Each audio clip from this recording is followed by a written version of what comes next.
Warning, warning, warning, warning. 3, 2, 1. The FantasyFootballTips.co podcast with Mills and Quigliano.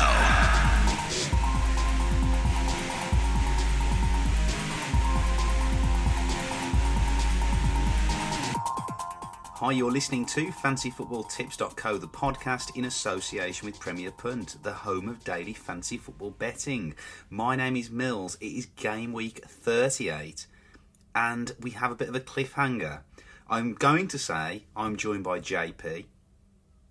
Hello. Good evening. Hello, Good evening. JP. How are you? I'm not too bad. How are you? I'm good. I'm good on this sunny day. I'm going to go straight to Twitter. And I'm going straight to Blue Paddle Pops, who has tweeted me today saying, "Is there going to be a podcast?" And then, or are you going to leave us with this cliffhanger of Quigliano? We're not. Well, there is a podcast clearly. Is Quigliano here? He is not here. He's not here. He's just in. He's made a decision to not be here. Wow. Has he made? Is that news in? I wasn't aware of that, JP. He has decided not to be a podcast spokesman for this game week. Oh, right, okay. I mean, I thought he was on a stag do, but okay. Yeah. See which story we want to spin. Millsy, there's time. He could have still hooked himself up on that mobile, I'm sure. Okay. I mean, I didn't actually ask him because I knew he was on a stag do, so okay. I'm gonna stand by him on this one. But we'll see if he comes back next season. There's plenty of time for wounds to heal, perhaps between now and then, shall we say? Yeah. JP, it's strange for us doing a podcast on a Saturday, isn't it? And obviously with the final day of the season coming tomorrow, very, very exciting. Very strange for us to do this, but it feels like it's been a long game week 37, obviously with the doubles for certain teams. How was it for you? Yeah, it was solid. Got a decent score. I think I was happy with the captain choice in the end. I captained Payet, who got the 2 assists. So he was a solid choice. Obviously, game week 37 decided both the title and the relegation battle, which I suppose, although tomorrow is exciting, takes away slightly for me. Just a little bit from that last game week. But still, some big fixtures and some exciting stuff to come. It does. We'll probably talk a bit more on that later as well, JP, and look at what kind of impact that might have on the games this weekend. It was a pretty good weekend for me too. Payet was my captain too. I think I had 89 points, and JP, I'm pretty close to you now as we go into this final week. You are. I'm still in my bronze medal position, but you are sniffing behind me, along with probably 3 of us. I still think I'm going to do it, Mills. Do you? I mean, I've got to say, I feel confident. I feel very confident going into this final week. My form has been good. Okay. Well, we'll see. There's still an 8-point gap there, so you've got to outdo me by at least 8 points. There is, yeah. So I think I can do it. I think I've got it, but you could be right. Who knows? Okay. I mean, I'm also gonna. I mean, as much as these are good achievements that we're talking about here. It does not match the achievement of the person in our league who is currently set to win £100 in our FantasyFootballTips.co league. Yeah. Do you know how many points that person has, JP? I'm going to tell you if you don't. I think I do. 2,124. 2,124? Am I right? No, you're nowhere near. 2,416. Wow. Guess what overall rank that puts him at? That's got to be top 500. Top 1. Wow. What news. What is the name of this person, Mills? Dimitri Nicolaou. Or Nicolaou. I'm sorry if I pronounced that incorrect. Can I say officially on the podcast, congratulations to Dimitri on a fantastic season. Well done, you. And not only that, he's over 60 points ahead of Hakuna Matata, who has been up there all season. I feel sorry for that Hakuna Matata's team.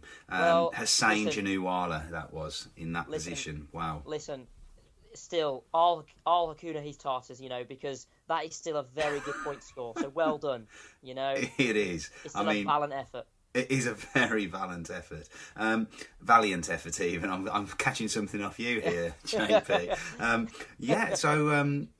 JP, let's start looking ahead to this game week. We're going to talk, by the way, later on some of the managerial vacancies that have cropped up. So we're going to talk about that. We've got a few questions from the fans. Obviously, we're going to be talking captain picks. JP, let's go in with the good old Gary of the week. Yeah, I'm sorry to say I'm being boring, generic, I'm being obvious, but I'm going to say Sanchez. Now, Villa at home. I mean, come on. They've got to smash them. Surely they've got to tear them a new something hole, which I won't say because it's a family show. Him, for me, he's a no-brainer. He's going to be my captain. He's probably going to be a lot of people's captain's choice. There's my Gary. Yeah, I think he's going to be the overwhelming popular pick, isn't he, this week? Yeah. Couple of things on that. I don't like to kind of question the Gary too much, he's certainly one of my top picks for this week too. But Arsenal have been very poor at home. They've been very poor at home this season. Villa have improved slightly since they were officially relegated. I think Joleon Lescott came out and said the pressure's off us now. We didn't go down too well with the fans, as it does. But is there a slight danger there? No. Do you think you think it's overwhelming win for Arsenal? I mean, there's a lot at stake there, isn't there? With Spurs in second place, if Spurs do slip up and go down to defeat at Newcastle, which I could see that happening. I could see them dropping points at least. So that would then open the door for Arsenal to take second place, which would not be a bad achievement necessarily. So a lot at stake for both teams there, but. I just want to ask you again: is there another Arsenal player perhaps that we could look at there? Giroud. Giroud is a definite option, obviously with the Welbeck injury, and just want to say, all the very best to Welbeck on a quick and speedy recovery because he's been fantastic since he came back. I feel really sorry for him that he's got another injury. But Giroud's a great option. Yeah, I mean, he's a good player, and he's gonna start, and they are terrible. So I'm also hearing big reports that Walcott might start. He could be an option, yeah. I mean, I don't know what you think, Millsy, but I think that's a slight risk personally. If you've got Sanchez in your team, why would you do Walcott? Yeah. That's my only opinion. But yeah, I agree with that. The only thing that I would bring up, and it's a slight omen, and it's probably it's very unlikely it would happen again. But Theo Walcott did score a hat-trick on the last day of last season. Ooh, well, you see, if we've got some, what's that word I'm looking for, Mills? I can't get on the tip of my tongue. Statistics, that is, there it is, thank you, Mills. Tricky one. I do like a good statistic, I've said this all season. I like that, but still, I'm going to say possibly an option, but I'd stick with Sanchez. Okay, I mean, we've deliberated over that, Gary, there, but I'm glad you've stuck to your guns, JP. So let's go for the Xabi Alonso. The Xabi Alonso, the long shot. Quite happy with this one, because I've got a bit of analysis to bring in as well. I'm going with Rondon of West Brom. Okay. I thought I'd really jump out there with a real. This is an extreme long shot. This is a long. It is extreme. This is long. This is as long as something else, but we won't go into that. Okay. Okay. Let's move on. Yeah. It's it's still a family show. He scored last week against Bournemouth.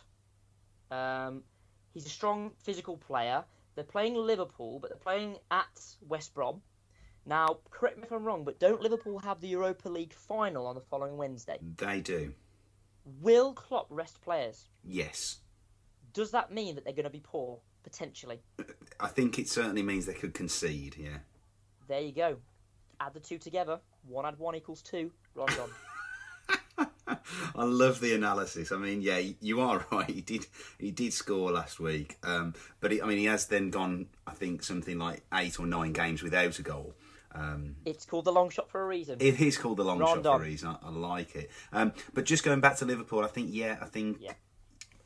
Klopp, he played his strongest team against Chelsea, and I think he always said he intended to do that. That was the test. That was the playing against Chelsea, and it was and they performed well. They did. But he has to rest his players this week. It will happen. So it will be an interesting game. I like your thinking there. Let's move on to the Delia. The Delia, right, I'm going to name a squad. I'm going to name Everton. It's got to be Everton at the moment. They've just lost Martinez. They're playing against Norwich, who surely are going to be deflated. They've just realised that they've been relegated after a 4-2 win, was it? It was, yeah, against Watford, yeah. I mean, another manager that's gone there. Yeah, another manager. A smashing result, but Everton have been horrific. They've probably been recently as bad as Aston Villa have been all season. Like, that's how bad they've been. Let's be having you. I'm fed up of seeing people like Lukaku underperform, Barkley play badly. You know, it's ridiculous. They've got to show something. Show a bit of fight. Impress whoever's going to come in. Let's be having you. I mean, you mentioned Lukaku and JP. I'm all over this week. I'm all over these hat-trick heroes. Final day of the season, hat-trick heroes. 2012-13 season, Lukaku scored a hat-trick on the final day of the season. Wow. I will give you a £100 bonus, JP, if you can tell me the second person that scored a hat-trick on that day. You've got 5 seconds. Oh, Robin Van Persie. No. I took a shot and missed. It was a noble effort. It was Kevin Nolan. You were never going to get that. I was never going to get Kevin Nolan. I would have been gutted if you had, by the way, because that was a very bold shout. It was ballsy. It was ballsy. Okay, JP, have you got any side tips for us this week? There are plenty of side tips, as always. You've actually named a few of them already, which is a shame. Kevin Nolan? Oh, right, okay. No, not Kevin Nolan, no. I had Walcott. I had Iwobi. I've got Victor Bellerin. I've basically named Arsenal. I have heard that Walcott will play in place of Iwobi. That is a risk, I think. So I'd just be careful absolutely. with that one. Oh, well said. Yeah. No, I appreciate that. Yeah, that's a good point, actually. I've gone Man United at Bournemouth. I'm talking Martial. Again, possibly a good option. Really like Martial this week. I think he's in good form. Yeah, agree with he's that. Almost not a side tip, actually. You could argue he's almost like a second Gary, really. But I'll say him as a side tip, Martial. I looked at Newcastle against Spurs, and I think that there could be goals in that game. So you could even be tempted to stick a little cheeky Newcastle player in, so like a Wijnaldum or and a Townsend. If you're feeling really, really like gambling. If not, then ignore me. West Ham, again, Payet, get him in if you haven't got him already. They look good. I don't know about you, Millsy, but I thought they looked really good against United. Superb, yeah, absolutely superb. Really terrible against Swansea, but brilliant against United. Yeah, so frustrating. They had a blip. It was a strange game, though, with it being the last game at Upton Park, wasn't it? Or the Boleyn Ground, or whatever you want us to go with. So, yeah, it was a funny old game that was, but they were superb. They were. I've got 2 more to mention. I've got Jermaine Defoe to mention. Again, put him in. I'm so happy I put him on my team. Absolutely, and he's the reason they've stayed up, isn't he? One of the massive reasons they've stayed up. Literally, and I'm going to name another Sunderland player, Kone, the centre back. He wowed me, Millsy. Did he? He wowed me. He was very, very impressive. He basically made Lukaku look bad. He scored twice, and he's only 4.4 million. And I'm going to be honest, Millsy, and I know you're chasing me, so it's a brave move. I put him in my team. Oh, you've put him in, okay. I put him in for last week. They've got Watford, who have lost their manager. Yeah, they're free falling. Yeah. They got battered by Norwich, which is the greatest respect is a bit embarrassing. I think he could get a clean sheet, and who knows, he might even get another goal. So there's a few side tips for you, Mills. Now, I don't know much about this player, JP. Is he a defender? Or is he a midfielder? Kone is a centre-back. He is a centre-half. Very, very strong, physical. He scored twice against Everton. Yeah, He comes up for corners. He's kind of... You know how Kompany looks when he's in the box for set pieces? He looks like the biggest presence there. He's kind of like that. He's very, very strong. Don't get me wrong.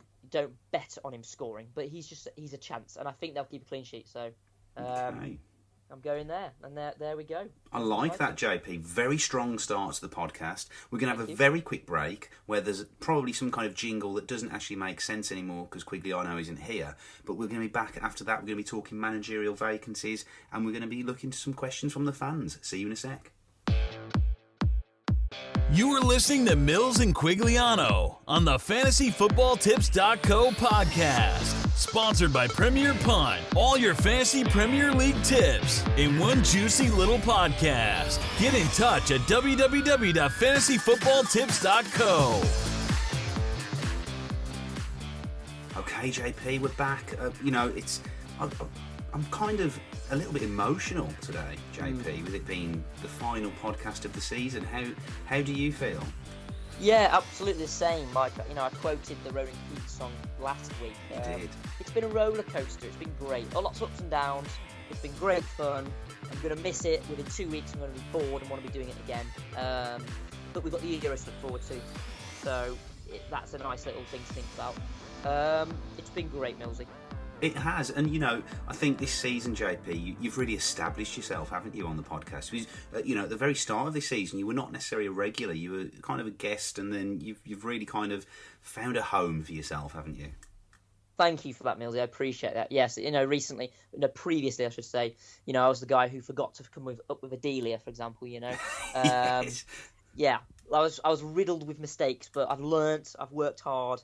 I'm hopefully going to get third, although you never know, you might take me.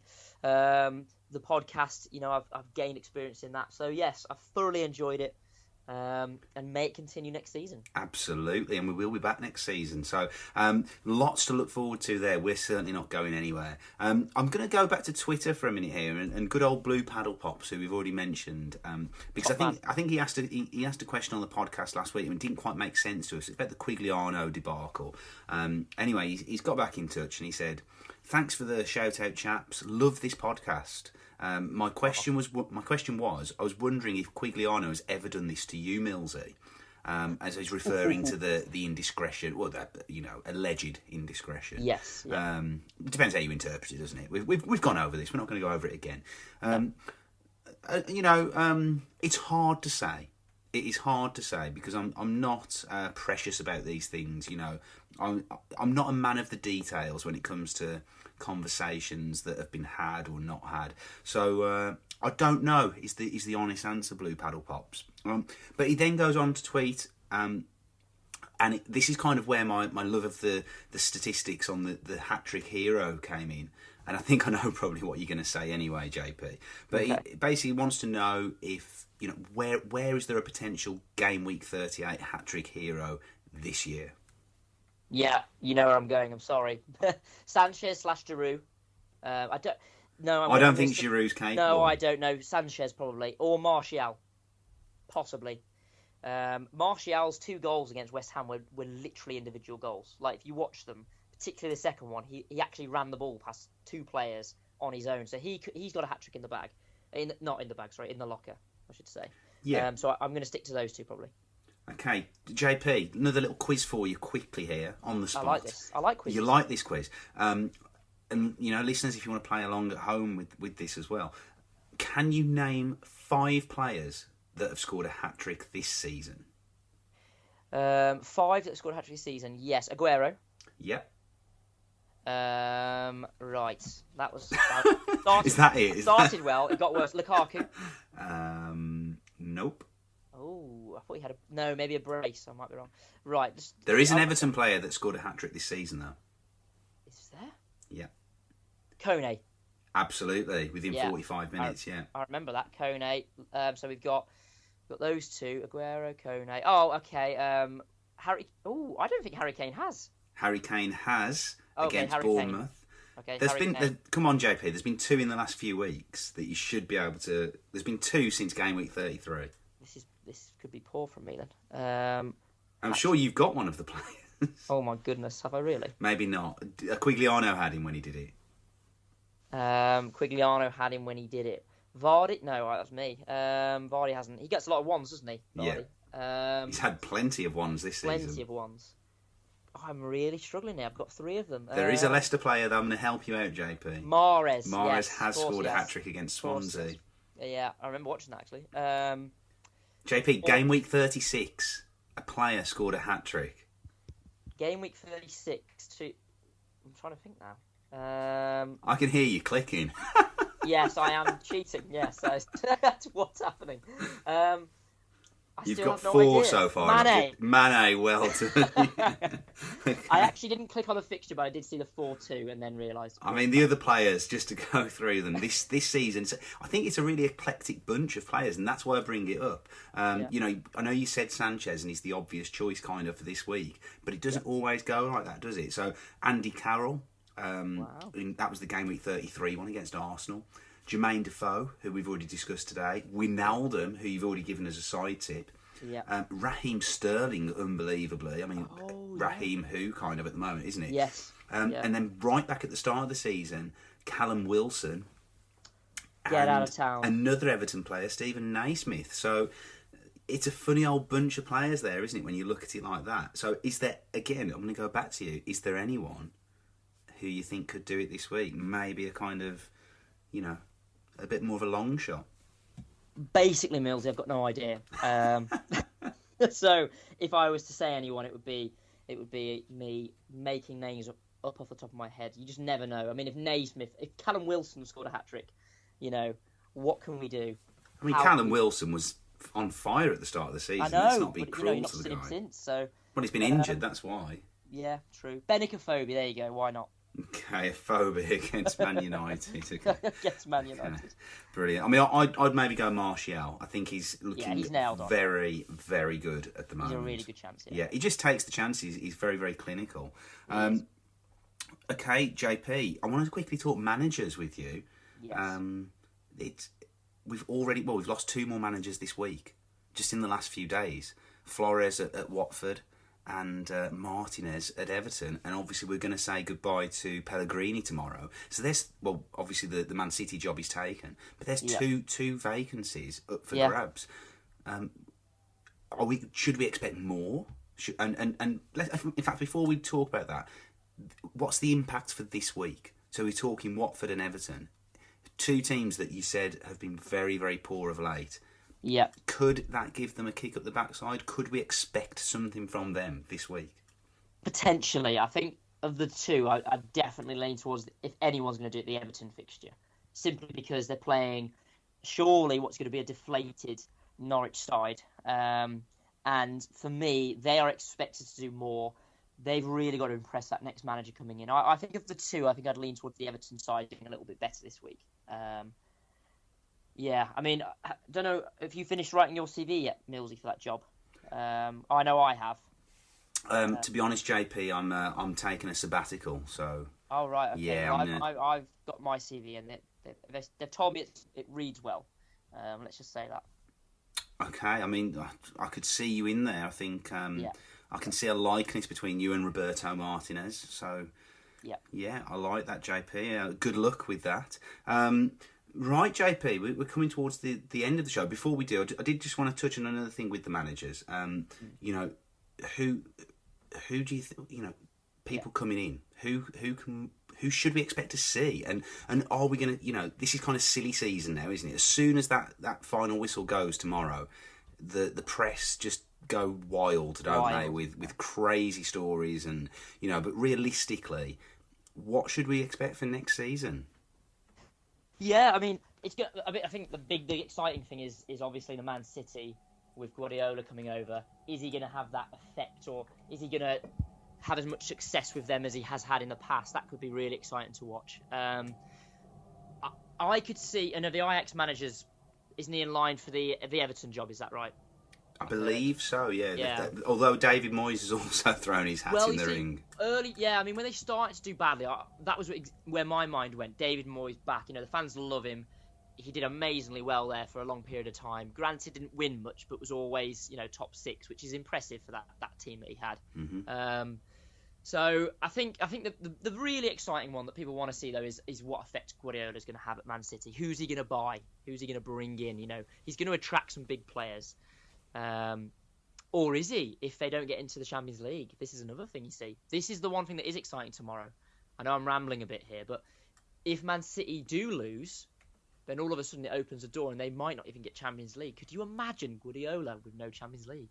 Well, it's a difficult one to kind of fathom, isn't it? Really. Yeah. Okay, JP, I'm gonna close the podcast standard here on that lovely bit of insight that you've thrown in. But I'm gonna do something slightly unprofessional before we finish. Okay. I'm gonna say a shout out to Mick O'Dwyer. Okay. And this isn't he? He's a premium member, I believe. I think he's a premium member. He might not be. I'm not sure. Incredibly rude man. Oh right. Okay. Emailed me in the week Okay. asking for some game week tips. So I thought, have you not checked the website? Like most people do. And then this morning at 8:27 a.m, I receive an email. Still waiting for game week 38 tips? ? I mean, that's very aggressive. That is very aggressive. I mean, the tag on that his mobile puts on was friendlier. Sent from Yahoo Mail on Android. Thanks. I mean, who are these people? There's a website. Go and check it. Yeah, so Mick O'Dwyer, go over to Fantasy Football Scout. Go and listen to their 1 hour podcast. we don't need you. Blue Paddle Pops, we love you. You stay. I mean, we've only ever spoke highly of all of our fans. And Mick, I am actually kind of saying that a bit tongue-in-cheek. But, we're just regular guys who like to get on air and go on the website and spout our kind of knowledge or thoughts. So just bear that in mind. A please or a thank you certainly doesn't go amiss. I'm a great believer in that, and I know you are as well, JP. Oh, absolutely. Manners is everything. Absolutely. Right, okay. JP, this season has been an absolute pleasure. And I just want to take this opportunity to thank Quigliano for all of his efforts this season. Absolutely. And if there was ever a reason to tune in for the 2016-17 season, there's a cliffhanger right there, isn't there? It's massive. You won't see that on EastEnders. I mean, if this was an advert, if this was BBC, there would be a very dramatic advert to some very dramatic music, probably with a bit of slow motion, some very East End style accents going on. Probably some heavy breathing, some dramatic pauses. Yeah. We're not into all that, but we have got the cliffhanger of all cliffhangers. Will Quigliano be back next season? Who knows? I'll just leave you on one note. The Who Shot Phil Mitchell EastEnders episode had about 20 million listeners or viewers. I think we could get more for this. I agree. I mean, that was about 12 years ago. But it was about 12 years ago. But it was massive. This is bigger. This is massive. Quigliano return. That's the title. Okay, I can't do the rest. It's just going to have to end there. We'll edit it there. Okay. JP, we are going to go into Podcast Extra for our lovely premium members in a minute. Absolutely. But thank you to all the fans that have listened this season. We've loved every second of it, and I hope that comes across in the podcast, because genuinely we do. But we will see you next season if you're not a premium member. If you are, we'll see you in a second. Will do. Bye-bye. Warning, warning, warning, warning. 3, 2, 1. The FantasyFootballTips.co podcast with Mills and Quigliano.